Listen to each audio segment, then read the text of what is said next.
ہم نبی کریم صلی اللہ علیہ وسلم کی سیرت کے وہ ایام پڑھ رہے ہیں کہ جو بڑے ہی سخت ایام تھے، جن میں نبی کریم صلی اللہ علیہ وسلم کو شدید تکلیفات سے گزرنا پڑا، مسائل کا سامنا کرنا پڑا، مکے کے بدماشوں کی دہشت گردی کا سامنا کرنا پڑا، اور صحابہ کرام کو بھی اتنی صعوبتوں اور مشقتوں کا سامنا کرنا پڑا کہ کبھی کسی کو تپتی ریت پہ لٹایا جا رہا ہے، کسی کو دہکتے کوئلوں پہ لٹایا جا رہا ہے،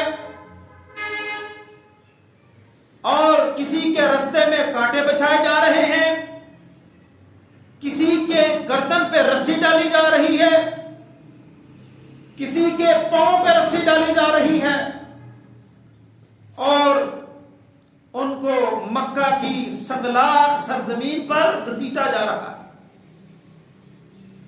کہ یہ محمد صلی اللہ علیہ وسلم اس کو چھوڑ دیں، اس کے دین کو چھوڑ دیں۔ لیکن اس وقت کے کافر دشمن اسلام وہ اپنی ان کوششوں اور کاوشوں میں کامیاب نہ ہو سکے۔ صحابہ کرام کے ایمان کے اندر بالکل خلش نہیں آئی، وہ متزلزل نہیں ہوئے۔ ہاں، پریشانیاں تو آئیں۔ یہ سبب تھا کہ حضرت خباب ابن ارت رضی اللہ تعالی عنہ، جن کو ان کا مالک دہکتے کوئلوں پہ لٹاتا اور ان کی کمر سے بہنے والا خون کوئلے ٹھنڈے کر دیتا تھا، جب سختیاں حد سے بڑھی تو یہ خباب ابن ارت نے کہا تھا، اللہ کے نبی صلی اللہ علیہ وسلم بیت اللہ کے ساتھ ٹیک لگائے بیٹھے ہیں، تو یہ آیا اور کہا کہ اللہ کے نبی کب اللہ کی طرف سے مدد آئے گی، کب رب آسمانوں سے مدد بھیجے گا؟ آپ ان کے لیے بد دعا کیجئے۔ اللہ کے نبی صلی اللہ علیہ وسلم ٹیک لگائے بیٹھے ہیں، ایک دم ٹیک چھوڑ دی اور فرمانے لگے کہ ابھی تو تم پر وہ مشقتیں، وہ مصیبتیں نہیں آئی جو تم سے پہلے لوگوں پر آئی تھی، جو پہلی امتوں پہ آئی تھی، پہلے انبیاء پہ آئی تھی، کہ ان کو سینے تک زمین میں گاڑ کے سر پر آرا چلا دیا جاتا تھا، ان کو قتل کر دیا جاتا تھا، اور ان کے جسموں پر لوہے کی کنگھیاں چلائی جاتی تھی جو ان کے گوشت کو ان کی ہڈیوں سے الگ کر دیتی تھی، پھر بھی وہ اپنے دین سے ذرا بھی پیچھے نہیں ہٹتے تھے۔ ابھی تو وہ تم پر وقت ہی نہیں آیا، اور میرا رب اپنے امر کو پورا کر کے رہے گا، اپنے دین کو پورا کر کے رہے گا، یہاں تک کہ صنعاء سے چلنے والا مسافر حضرموت تک جائے گا اور اللہ کی زمین پر اللہ کے علاوہ اس کو کسی کا ڈر نہیں ہوگا۔ اور ایسا ہوا کہ اللہ نے اپنے امر کو پورا کیا، اور پھر صنعاء سے حضرموت تک سفر کرنے والا مسافر کوئی رستے میں لوٹنے والا نہیں تھا، کوئی تنگ کرنے والا نہیں تھا، اللہ کی زمین پر اللہ کے علاوہ کسی کا ڈر نہیں تھا۔ اور یہ سلسلہ بڑا ہی تکلیف دہ تھا۔ عمار ابن یاسر کو دیکھیں، اللہ اکبر، سخت تپتی ریت پہ باندھا گیا ہے، ایذائیں دے رہے ہیں، ایک طرف ماں کو باندھا ہے، ایک طرف بیٹے کو باندھا ہے، ایک طرف باپ کو باندھا ہے، اور مطالبہ یہی ہے محمد کے دین کو چھوڑ دو۔ اتنی سختیاں اللہ کے نبی صلی اللہ علیہ وسلم پاس سے گزر رہے ہیں، آپ نے دیکھا کہ کفار نے ظلم و تشدد کا بازار گرم کیا، اور آپ کیا فرما رہے ہیں؟ اصبروا یا آل یاسر فإن موعدکم الجنہ، اے یاسر کا خاندان تم صبر کرنا، اللہ کے پاس تمہارا جو ٹھکانہ ہے وہ اس کی جنت ہے، تم صبر رکھنا۔ اور اتنا صبر کیا کہ مورخین لکھتے ہیں کہ انہی تکلیفوں کے اندر، اسی مشقت کے اندر حضرت یاسر رضی اللہ تعالی عنہ فوت ہو جاتے ہیں، شہادت پا جاتے ہیں۔ صبر کیا، اور ظالموں بے ایمانوں نے عمار کی ماں کی شرمگاہ میں نیزہ مار کے اس کو شہید کر دیا، لیکن دین کو نہیں چھوڑا۔ عمار ابن حضرت عمار رضی اللہ تعالیٰ کو کہتے رہتے تھے کہ تم دین چھوڑ دو، محمد والا رستہ چھوڑ دو، یہ ایک اللہ کی عبادت اور پوجا چھوڑ دو۔ ہاں، یا ایسا کرو کہ نعوذ باللہ یا محمد کو گالی دو یا ہمارے بتوں کی تعریف کرو، یا ہمارے بتوں کی تعریف کرو۔ اتنی اذیتیں اللہ کی قسم جو ناقابل برداشت۔ تو حضرت عمار کی زبان سے ان کے بتوں کے لیے ذرا سی تعریف نکل گئی، بڑے ہی پریشان اللہ کے رسول صلی اللہ علیہ وسلم کے پاس حاضر ہوئے کہ اللہ کے نبی یہ غلطی ہو گئی ہے۔ سخت ایذائیں دیتے تھے اور کہتے تھے کہ یا محمد کو گالی دو یا ہمارے بتوں کی تعریف کرو۔ آپ کو گالی تو نہیں دے سکتا، آپ کو گالی نہیں دے سکتا، لیکن میری زبان سے تعریف و توضیح ہو گئی ہے۔ تو اللہ نے قرآن نازل کیا اور کہا کہ وہ لوگ کہ جن سے یہ عمل کراہت کے ساتھ ہوا ہے، وَقَلْبُهُ مُطْمَئِنٌ بِالْإِيمَانِ، لیکن دل میں ایمان ہے، اللہ تعالیٰ نے ان سے درگزر فرمایا ہے۔ اللہ پکڑ نہیں کرے گا، اللہ نہیں پوچھے گا۔ میرے بھائیوں، آپ محسوس کریں یا نہ کریں، اللہ کی قسم میں بڑا محسوس کرتا ہوں کہ اس وقت اسلام کے خلاف محاذ آرائی کسی اور طرح کی تھی، آج اسلام کے خلاف محاذ آرائی کسی اور طرح کی ہے۔ آپ کو بھی آپ کا دین چھڑوایا جا رہا ہے، بہت سے چھوڑ چکے ہیں اور بہت سے قائم۔ آج جدید ذرائع اختیار کیے جاتے ہیں، میڈیا کا ٹول استعمال کیا جا رہا ہے، نوجوانوں کو دین سے برگشتہ کیا جا رہا ہے، علماء کے خلاف نفرتیں پیدا کی جا رہی، تو ہم کر رہے ہیں، ہم ان کے سازشوں کا شکار ہیں، ہم دین بیزار لوگ ہو چکے ہیں، دین پسند نہیں کرتے، دین والا بھی پسند نہیں، مسجد مدرسے سے نفرت ہے۔ ایسے ہمارے بھائی موجود ہیں ہماری صفوں کے درمیان، پڑھا لکھا طبقہ دین بیدار ہے۔ یہ برین واشنگ کس نے کی ہے؟ یہ مغربی میڈیا نے، اور ہم اس کا شکار ہیں۔ ہم نے آرام سے چھوڑ دیا، انہوں نے تشدد کر کے چھڑانے کی کوشش کی، نہیں چھوڑا، لیکن آج مغرب نے تیری ذہن سازی کر کے، تیری برین واشنگ کر کے تجھے تیرے محمد کے دین سے نفرت دلا دی، صلی اللہ علیہ وسلم، نبی کے دین سے نفرت دلائی۔ آؤ میرے بھائیوں، اپنے حالات کا جائزہ لیں، ہم پر وہ سختیاں نہیں ہیں، ہم پر وہ تشدد نہیں ہے، لیکن پھر بھی دین چھوڑ چکے، اتنا کمزور ایمان، اتنا کمزور، حلال حرام کے میں فرق چھوڑ چکے، سنت بدعت میں فرق چھوڑ چکے، توحید اور شرک میں فرق چھوڑ چکے، حیا اور بے حیائی میں فرق چھوڑ چکے۔ یہ سارا فرق ہم نے رکھنا تھا، اسی لیے مسلمان، خیر حالات بڑے سخت ہیں. پہلا ہی سال تھا ببانگے دوہل دعوت کا، 3 سال خفیہ، 4تھا سال ببانگے دوہل دعوت، سختیاں، مصائب. دار ارقم نبی اکرم صلی اللہ علیہ وسلم نے مسکن قرار دیا کہ اپنی ملاقات، اپنی میٹنگ، تعلیم، صحابہ کی تربیت دار ارقم میں ہوا کرے گی، ارقم کے گھر میں ہوا کرے گی.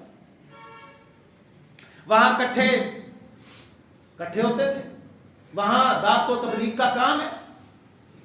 لیکن یہ چونکہ کھلے عام یہ دعوت اب شروع ہو چکی تھی تو تکالیف کا تو سامنا. ایک دفعہ ایسا ہوا کہ صحابہ کرام نماز پڑھ رہے ہیں گھاٹیوں کے اندر چھپ چھپ کے کہ چلو کٹھے مل کے نماز پڑھیں. نماز ہو رہی ہے تو کافر بے ایمانوں نے آ کے نا گالیاں دینا شروع کر دی، برا بھلا دین کو کہنا شروع کر دیا. تو نماز ختم ہوئی تو ایک کافر کو حضرت سعد بن ابی وقاص نے بڑی سخت ضرب لگائی اور اس کافر کا خون بہنے لگا. مورخین لکھتے ہیں کہ یہ پہلا خون ہے کہ جو اسلام کے خلاف بہا تھا. اسلام کے خلاف بہنے والا یہ پہلا خون ہے. کسی مسلمان نے کسی کافر کا خون بہایا اسلام کی خاطر. برداشت کے کھاتوں کی. اور پچھلے خطبے میں عرض کر چکا، بلکہ اس سے پچھلے میں، کہ جب رسول کریم صلی اللہ علیہ وسلم سے ابو جہل نے سختی برتی تھی نا تو وہاں بااخلاق ہونا چاہیے. لیکن جب ضرورت پڑ جائے نا سختی برتنے کی، پھر برتنی چاہیے. سختی برتی، تم کون ہوتے ہو مجھے نماز سے منع کرنے والے؟ تو میرے بھائیوں یہ سلسلہ جاری ہے. صحابہ پریشان ہیں. پھر اللہ تعالیٰ نے انہی حالات کے اندر، مصیبتوں میں، پریشانیوں میں، تکلیفوں میں، اللہ تعالیٰ نے سورۃ الکہف نازل فرمائی. سورۃ الکہف نازل فرمائی. اور یہ سورۃ الکہف صحابہ کرام کے لیے، نبی کریم صلی اللہ علیہ وسلم کے لیے یہ ڈھارس کا کام دینے لگی. اسباب تھے اس میں. اگرچہ یہ نازل کیوں ہوئی تھی، اس کا پس منظر کیا ہے؟ مکے کے کافروں نے یہ مدینہ کی طرف کچھ لوگ بھیجے کہ جو مدینہ کے یہودی ہیں نا، بڑے بڑے عالم تورات اور انجیل کے، ان سے پوچھ کے کو ہمیں ایسی بات بتلائیں کہ محمد سے پوچھیں تاکہ پتہ چل جائے یہ واقعی نبی ہے یا نہیں. تو وہاں سے وہ سبق سیکھ کے آئے. 3 سوال کیے. جیسے پوچھو غار والوں کی بات جانتا ہے، یہ قصہ جانتا ہے؟ دوسرا سوال، ایک آدمی نے مشرق سے مغرب ساری دنیا کا سفر کیا، اس کے بارے میں جانتا ہے؟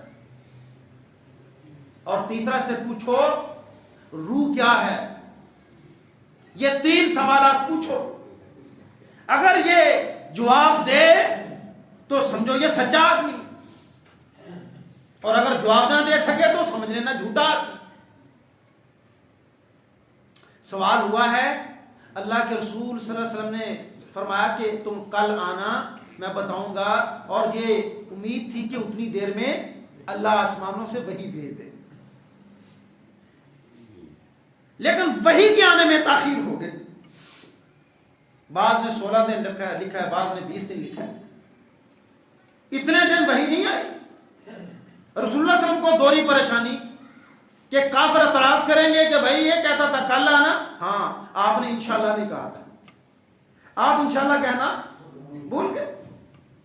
اور دوسری پریشانی یہ تھی کہ وحی میں تاخیر کیوں ہو رہی، کیا تاخیر ہوتی چلی جا رہی. اور ادھر سے مکے کے بادشاہوں نے یہ باتیں کرنا شروع، لو وہ کہتا تھا آؤ مجھ سے پوچھو، یہ سوال کیا جواب نہیں دے پایا. اگر علماء سے آپ سوال کریں نا، ان کو بھی تحقیق میں تاخیر ہو جائے تھوڑا صبر کر لیا کریں. بعض وہ کہتے ہیں مولوی پیران دے جواب دے، جنہ تیرے کو علم ہے دنیا دے کسے بندے کو. ضروری نہیں ہوتا ہر عالم کو ہر سوال کا جواب موقع پر آتا ہو، ضروری نہیں ہوتا. تو پھر اللہ تعالیٰ نے سورۃ الکہف نازل فرمائی اور آپ علیہ الصلوۃ والسلام نے ان کفار کو پھر یہ ساری باتیں بتلائی، سمجھائی. لیکن یہ تو ایک ٹیسٹ تھا، ماننا تو نہیں ہے. ہم تو وہ بات تلاش کر رہے تھے کہ یہ جواب نہ دے سکے. جس طرح پہلے 15-20 دن مکے میں طرح طرح باتیں کرنے کا موقع ملا تھا, ہم تو چاہتے تھے باتیں کرتے رہے اس کے خلاف, لیکن اللہ تعالیٰ نے آسمان سے تشفی بخش جواب بھیجا. بتاؤ کہ صحابہ کہف کون تھے, اور ان کے اندر اس واقعے کے اندر صحابہ کے لیے سبق تھا. وہ کیا تھا کہ ایسے علاقے, ایسی جگہ, ایسے وطن جہاں رہ کر دین پر عمل کرنا مشکل ہو, اس کو چھوڑ جاؤ. اصحاب کہف کہاں رہے تھے؟ آبادی چھوڑی, کہاں چلے گئے؟ غار کے اندر. کہف کا معنی ہے بڑی غار ہے, ٹھیک ہے نا, ورنہ لفظ غار کا ویسے بھی استعمال ہوتا ہے, چھوٹی غار کو غار کہتے ہیں, کہف بڑی غار کو کہتے ہیں. الگ تلگ ہو گئے. اچھا چاہتے تو وہ بھی چلو تھوڑی سی ان کی بات مان لیتے ہیں, آخر رہنا ہے نا, تو حکومت تو قائم کرنی ہے. ان سے اسلام کی بات کیسے کریں گے, اللہ کی وحدانیت کی بات کیسے کریں گے؟ کچھ لوگ اور کچھ دو کا اصول اپنا لیتے ہیں اور اسی آبادی میں رہتے ہیں. جب مشکلات حد سے بڑھ جاتی ہیں, توحید تم سے چھینی جا رہی ہو, الگ ہو گئے ہیں, اللہ تعالیٰ کی عبادت کر رہے ہیں. تو صحابہ کو یہ مشورہ تھا کہ اب الگ ہونے کا وقت ہے. اور ذوالقرنین کے قصے میں کیا سبق تھا کہ تم ثابت قدم رہنا, دنیا کے اوپر اللہ حکومتیں نیک اور صالح لوگوں کو ہی دے گا, وہ بھی اللہ کا صالح بندہ. تم ثابت قدم رہنا, حالات بدل جائیں گے. اور حضرت موسیٰ اور خضر علیہ السلام کا واقعہ بھی یہی تھا کہ بعض اوقات انسان کو ظاہری طور پہ کچھ نظر آ رہا ہوتا ہے, لیکن اس کے نتائج کچھ اور ہوتے ہیں. جس طرح حضرت خضر نے سوال کیے تھے نا, تم نے بچے کو کیوں مار دیا؟ ظاہری طور پہ تو نقصان لگ رہا تھا, لیکن حقیقت میں معاملات کچھ اور تھے. تو تم نے ہمت نہیں ہارنی. اور سورہ کہف کے فوراً بعد اللہ تعالیٰ نے سورہ زمر نازل کر دی. اور سورہ زمر میں یہ میں نے جو ابتدا میں قرآن کی آیت پڑھی, یہ اب اشارہ تھا, قل یا عبادی الذین آمنوا اتقوا, اے ایمان والو, اے وہ میرے بندو جو ایمان لائے ہو, ڈرو ربکم, اپنے رب سے. اور کیا کرنا ہے؟ تم نے فساد کا شکار نہیں ہونا, معاشرے کی خرافات کا شکار نہیں ہونا, ظلم و ستم سے پریشان نہیں ہونا, اپنا دین نہیں بدلنا, اپنی فکر نہیں بدلنی, بلکہ کیا کرنا ہے؟ للذین احسنوا فی ہذہ الدنیا حسنہ, جو یہاں نیکی کرتا ہے اللہ کہتا ہے میں اس کی نیکی کو لکھتا ہوں, قدردان ہوں. وَأَرْضُ اللَّهِ وَاسِعَةٌ, اللہ کی زمین بڑی وسیع ہے, نیکیوں پہ قائم رہنا, معاشرے کی برائیوں کا شکار نہیں ہونا. اللہ کی زمین بڑی وسیع ہے, اگر یہ تنگ کرتے ہیں تو مکے کی سرزمین چھوڑ جاؤ, مکے کی سرزمین چھوڑ جاؤ. اور میرے بھائیوں, میری بہنوں, میری اس بات کو یاد رکھنا, اگر تمہارا معاشرہ اس بڑے سوال کرتے ہیں لوگ ہم سے نا, کہتے ہیں جی مولانا آپ کہتے ہیں یہ سودی نظام نہیں چلتے, جائز نہیں ہے, فلاں تو بہت بڑے اسکالر ہیں, وہ کہتے ہیں نہیں ان حالات میں اجازت ہے, جب ساری قوم قبول کر لے پھر اجازت ہے, پھر رخصت نکل سکتی ہے. میرے بھائیوں یاد رکھنا, یہ مومن بندے کی مجبوری اللہ کا دین ہوتا ہے, معاشرہ نہیں ہوتا.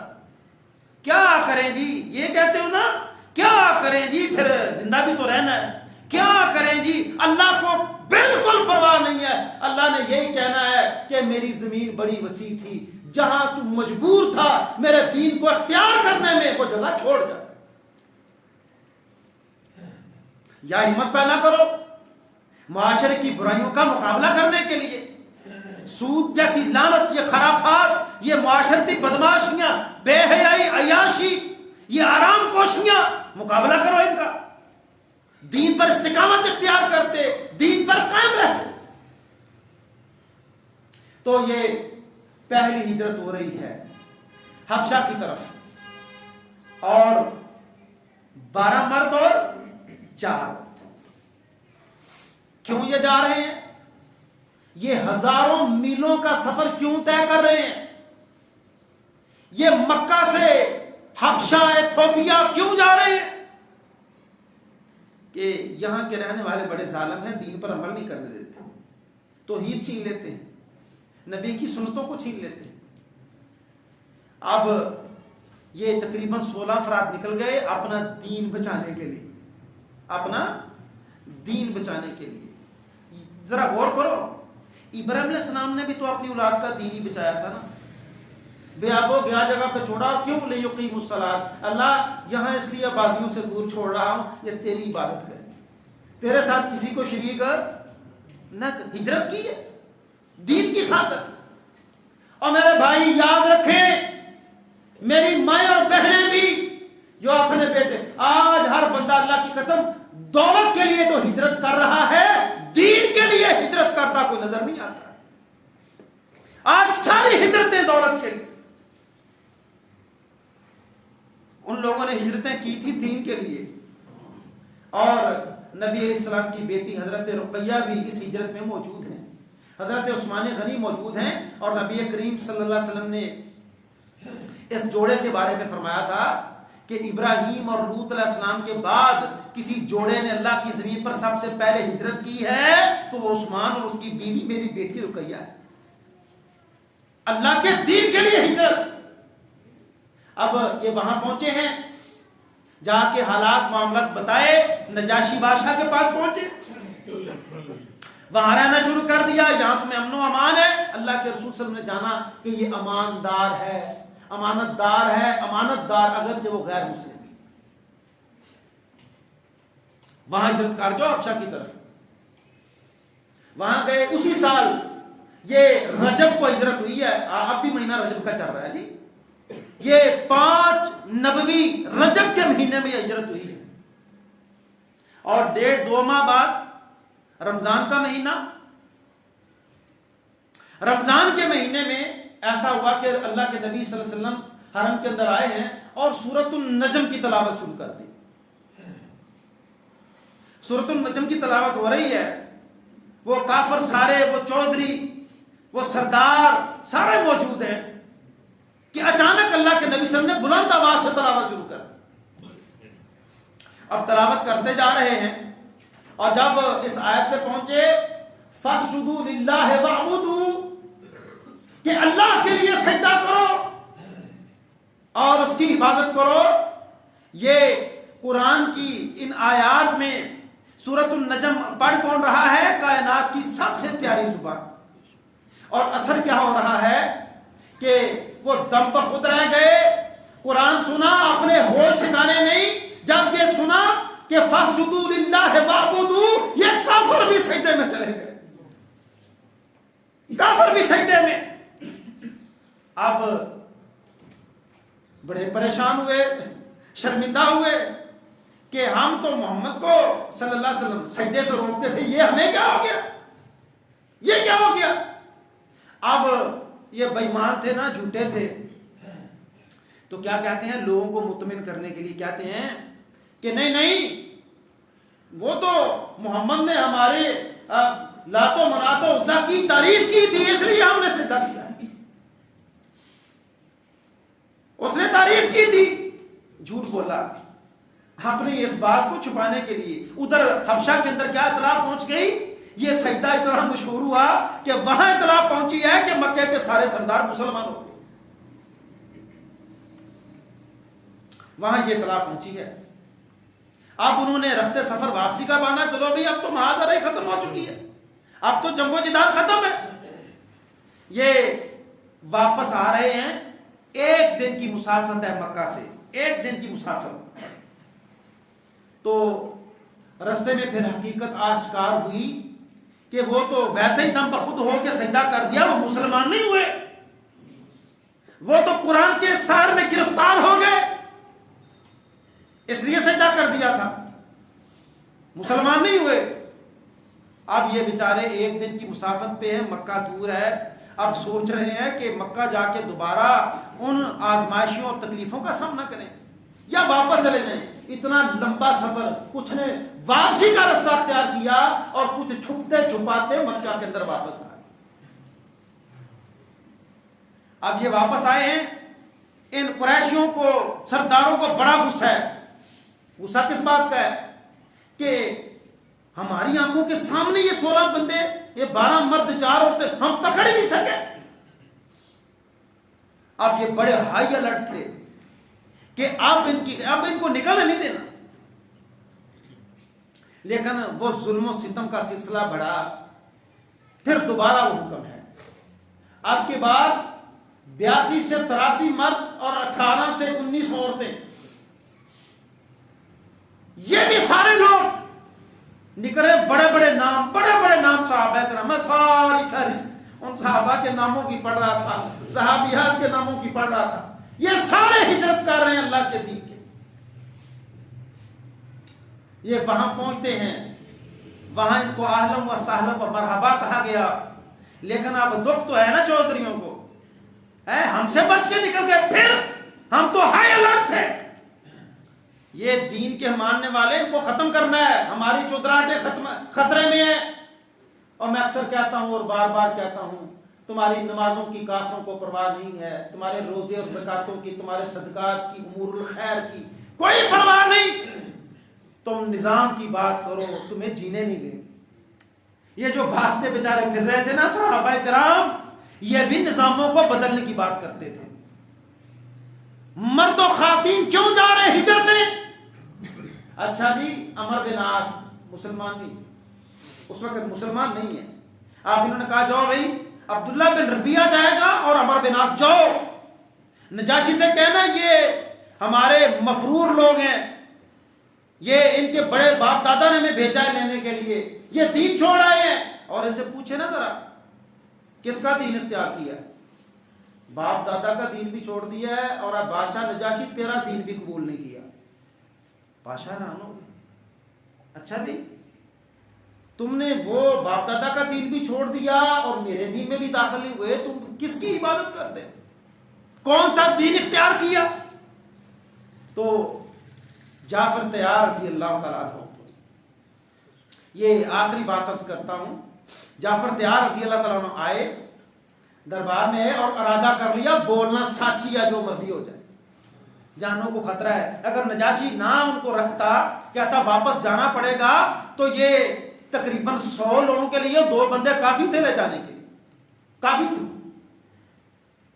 تو کہا سچی بولنے جو مرضی ہو جائے۔ ہم تو ایک چھوٹی سی دکان کھول کے بیٹھ جائیں نا تو ہم کہتے ہیں سچ بولا تو تباہ ہو جانی ہے۔ ان کی زندگیوں کا مسئلہ تھا، کس کا مسئلہ تھا؟ زندگیوں کا مسئلہ تھا کہ جو مرضی دربار میں ہو، انصاف پسند آ کہ میں سنا ہے سچ ہی بولے۔ تو بات کیونکہ چل رہی ہے، وقت ختم ہو چکا ہے، انشاءاللہ اپنی بات کو پھر شروع کر لیں گے، اللہ سمجھ کے عمل کی توفیق۔